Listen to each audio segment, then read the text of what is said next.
और चलिए एक और खबर आपको दिखा दे, इस वक्त की अहम खबर। दिल्ली में शराब घोटाले में घिरे मनीष सिसोदिया और केजरीवाल के साथ 2 दिन के दौरे पर गुजरात के लिए रवाना हुए हैं, लेकिन जैसे दिल्ली से बाहर निकलते ही उन्होंने अपना दांव चल दिया। सिसोदिया ने ट्वीट करके कहा कि उनके पास बीजेपी से संदेश आया है कि आप तोड़कर आ जाओ। बदले में केस से बचाने का सियासी बयान भी दे दिया। बदले में बीजेपी ने जवाब दिया कि जेल जाने की घड़ी आई तो महाराणा याद आए, जिंदगी भर तो औरंगजेब की इबादत की।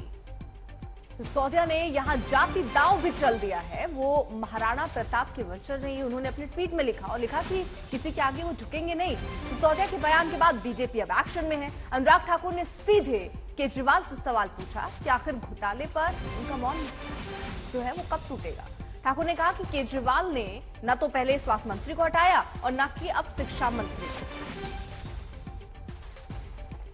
दिल्ली के उप मुख्यमंत्री मनीष सिसोदिया ने भाजपा के ऊपर यह आरोप लगाया है कि उनको संदेश आया है बीजेपी की तरफ से कि आम आदमी पार्टी तोड़कर शामिल हो जाइए हमारे साथ और ईडी और सीबीआई के सारे केस बंद हो जाएंगे। इस पर हमारे साथ बातचीत करने के लिए मौजूद हैं बीजेपी नेता प्रवेश वर्मा। सर, सुबह सुबह एक आरोप लगा दिया गया आम आदमी पार्टी की तरफ से।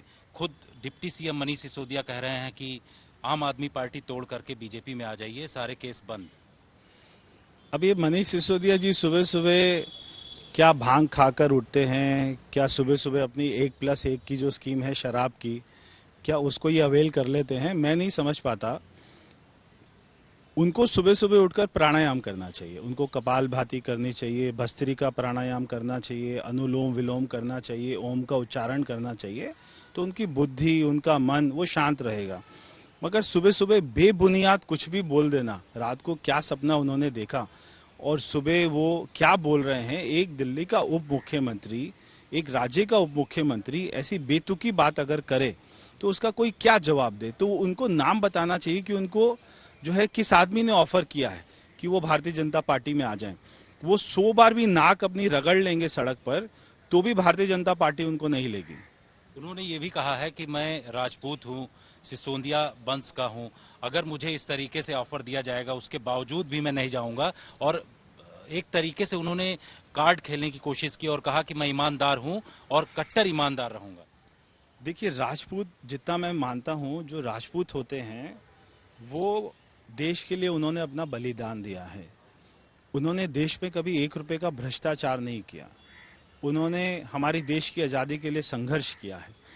मगर अगर ये अपने आप को किसी जाति से बोलता है तो उस अपना जाति के सभा वालों को इससे पूछना चाहिए तुम हमें क्यों बदनाम कर रहे हो। बार बार केजरीवाल बोलता है मैं इस अपना जाति का हूँ, उप मुख्यमंत्री बोलता है मैं इस जाति का हूँ। क्या ये भारत की 21वीं सदी वाला भारत है? क्या हम लोग जहाँ पे सारी युवा पीढ़ी आज कोई सरनेम लगाने के लिए मना करती है और वो ये नहीं बताने को तैयार है कि हम कौन सी जाति धर्म के हैं, वहाँ पर भारत की राजधानी का मुख्यमंत्री, उप मुख्यमंत्री बार बार अपनी जाति का सहारा लेते हैं, बार बार अपने शहीदों का सहारा लेते हैं।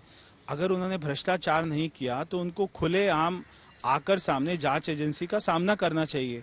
वो अपनी जाति का सहारा लेकर, शहीदों का सहारा लेकर, भगवान का सहारा लेकर, हनुमान चालीसा पढ़कर वो क्या बताना चाहते हैं। तो वो जितना मर्जी चोर जो है शोर मचा ले, मगर वो बच नहीं सकते जो उन्होंने भ्रष्टाचार किया है। ये सब टैक्टिक्स क्यों इस्तेमाल अरविंद केजरीवाल की तरफ से और इसके अलावा जो उप मुख्यमंत्री हैं मनीष सिसोदिया क्यों किया जा रहा है? क्या ईडी सीबीआई जिस तरीके से शिकंजा कस रही है उससे एक तरीके से खलबली डर?